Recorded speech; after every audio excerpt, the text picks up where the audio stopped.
ॐ सहनाववतु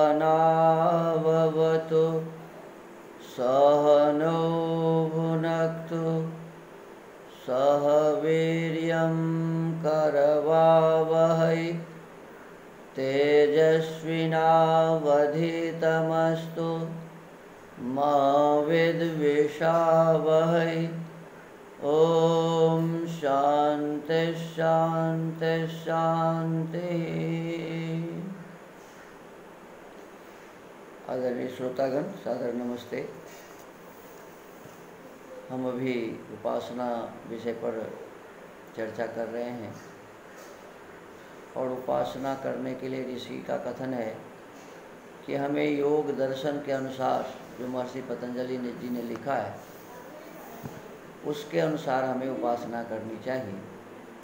तो योग दर्शन में समाधि पाद, जो प्रथम पाद है, इसका 20वां सूत्र आज है। सूत्र है श्रद्धा वीर्य स्मृति समाधि प्रज्ञा पूर्वक इतरेषाम। श्रद्धा वीर्य स्मृति समाधि प्रज्ञा पूर्वक।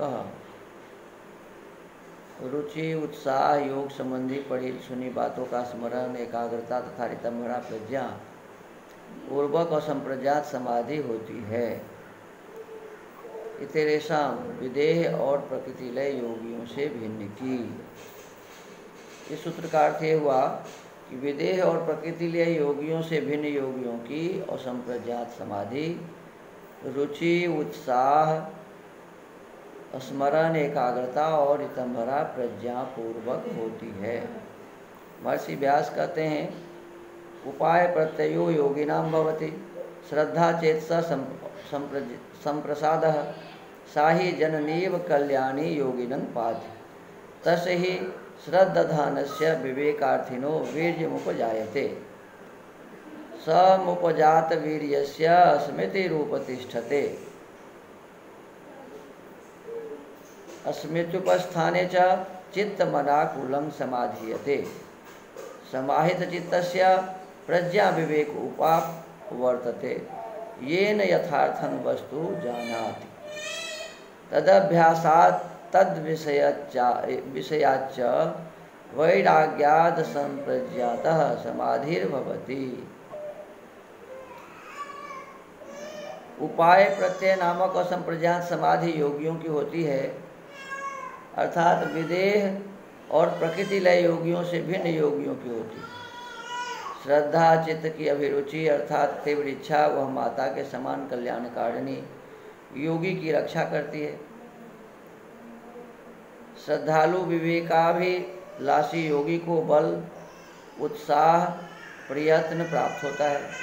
इस प्रकार के बल युक्त योगी को स्मृति अर्थात पूर्व काल में किए योग के अनुभवों की स्मृति उपस्थित होती है। समाहित चित्त वाले योगी को प्रज्ञा विवेक प्राप्त होता है, जिसके द्वारा वह वस्तु को यथार्थ रूप में जान लेता है। इस विवेक ज्ञान के अभ्यास तथा उस विषयक पर वैराग्य से असंप्रज्ञात समाधि सिद्ध होती है। योग प्रकाश में स्वामी सत्यपति जी कहते हैं इस सूत्र के भाष्य में, इस सूत्र में विदेह प्रकृतिलय योगियों से भिन्न उपाय प्रत्यय और संप्रज्ञात समाधि वाले योगियों को समाधि किस प्रकार से प्राप्त होती है, यह बतलाया गया है। प्रथम उपाय है श्रद्धा। उपाय के द्वारा जो योगी बनता है, तो ऐसे योगी को कहते हैं उपाय प्रत्यय। ऐसे समाधि को कहते हैं उपाय प्रत्यय और संप्रज्ञात समाधि। तो उसमें पहला उपाय बताया श्रद्धा। श्रद्धा का मतलब कहते हैं, श्रद्धा अर्थात योगाभ्यास के अनुष्ठान में अभिरुचि, तीव्र इच्छा, किसी भी काम को करने में तीव्र इच्छा। श्रद्धा का अर्थ है सत्य। श्रद्धा का अर्थ सत्य को धारण करने के लिए किया जाने वाला प्रयत्न तथा उसको धारण करना है। सत्य का परिज्ञान होने पर योगी उसको धारण करने की तीव्र इच्छा करता है, क्योंकि वह यह जानता है कि सत्य के आचरण से उत्तम फल की प्राप्ति होती है। इसलिए वह सदा योगाभ्यास को यथाशक्ति करता है।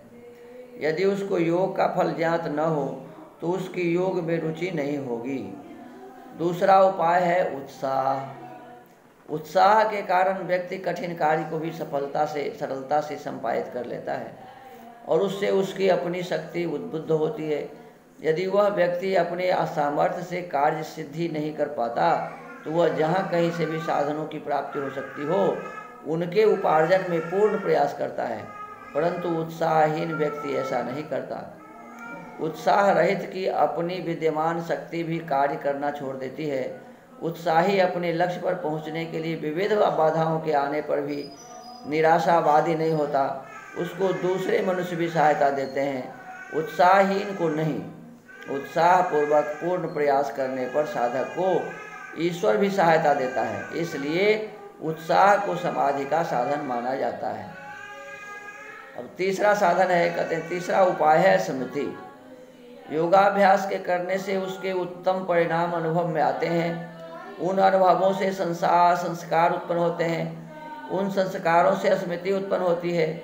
उस स्मृति से योगाभ्यासी अपनी उसी उत्तमावस्था को प्राप्त कर लेता है जिसको उसने पहले प्राप्त किया था।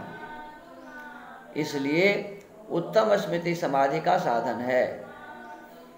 उदाहरण है, जैसे कि किसी योगाभ्यासी ने मन को जड़ मानकर उसको स्थिर करने के लिए ध्यान के समय में प्रयत्न किया।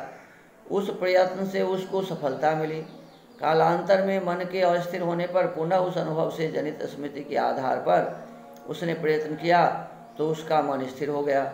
इसी प्रकार योगाभ्यासी अनेक उत्तम अनुभवों से जनित स्मृति के आधार पर योग को सिद्ध करता है।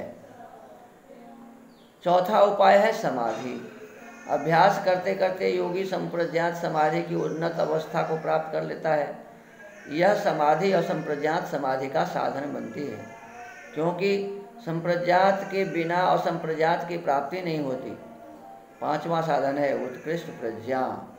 संप्रज्ञात समाधि की उन्नत अवस्था में उत्कृष्ट प्रज्ञा उत्पन्न होती है, उसी को प्रज्ञा विवेक कहा जाता है। इसकी सिद्धि होने पर जड़ चेतन का अर्थात प्रकृति और जीवात्मा की पृथकता का ज्ञान होता है। उसे पर वैराग्य की प्राप्ति होती है। उस पर वैराग्य से असंप्रज्ञात समाधि की उपलब्धि होती है। इन 5 साधनों के ग्रहण से यम नियम आदि 8 अंगों का ग्रहण अभिप्रेत है, क्योंकि यम नियम आदि अष्टांग योग के बिना असंप्रज्ञात समाधि की सिद्धि नहीं होती। तो श्रद्धापूर्वक उत्साहपूर्वक हमें यम और नियमों का पालन करना चाहिए। विशेष रूप से आज के इस स्वाध्याय में यही कहा गया। तो आज के स्वाध्याय को यही विराम देते हैं। सबको नमस्ते, सबको धन्यवाद। ओम।